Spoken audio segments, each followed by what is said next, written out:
All right, let's dig into our weather here at home at 11:17. It's a literal rinse and repeat of what we saw yesterday. Clouds, rain, just damp and dreary. So let's bring in our expert here, meteorologist Sydney Welch. When do we get a break from this, Sid? Well, we're going to get a little break by Thursday, parts of Wednesday potentially too, but we still will have those rain chances looming for the end of the week. So we're still going to be seeing rain chances even as parts of Thursday and Friday roll around. Low pressure number 1 is moving overhead throughout the day tomorrow.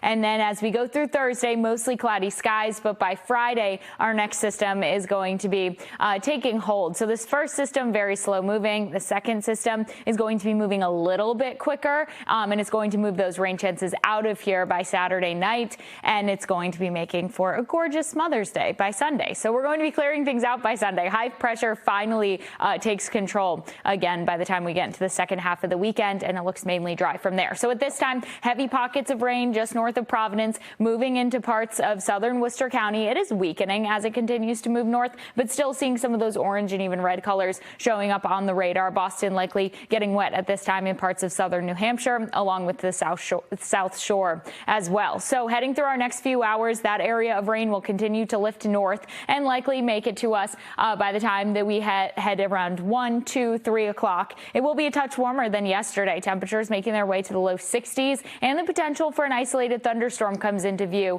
for parts of the afternoon, 3, 4, 5 o'clock with those rain chances. So as we head through our next few hours, here's that chance for thunderstorms as it does continue to lift north, but it's moving pretty quickly. By 7, 8 o'clock, that threat will likely be diminishing. And this is when parts of Wednesday will actually be dry. We'll still be holding on to clouds as you're waking up tomorrow morning, but there will be a few breaks in those clouds going through parts of the afternoon. And then into early Thursday, we're going to see some breaks in the clouds before more clouds fill in, and those rain chances will continue late Thursday into early Friday. So for the most part, Thursday is looking mostly cloudy. But as far as the rain chances today, that's what's prompting a flood watch. It goes through this evening for Worcester County, western Massachusetts, parts of Connecticut. 1 to 3 inches of rain accumulated between yesterday and today is expected, and up to 4 inches of rain for localized spots. Those spots that do set up the heavy downpours, that do end up seeing the heavy downpours, do have that potential. So keeping an eye on the flood potential. Streams and creeks could start to rise. If you're in a flood prone spot, it could start to pick up water.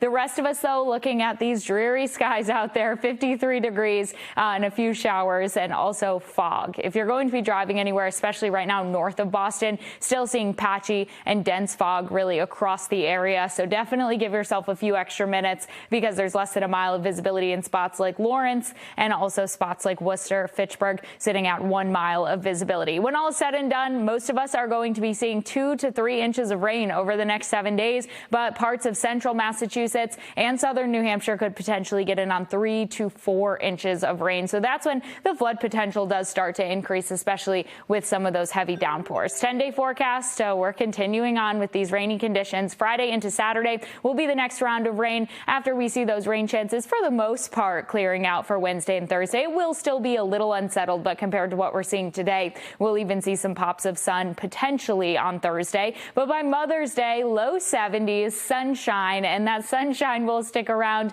with us next week as temperatures are going to be rising and pushing 80 degrees by the end of next week. That's what we wanted to hear. Thank you, Sid.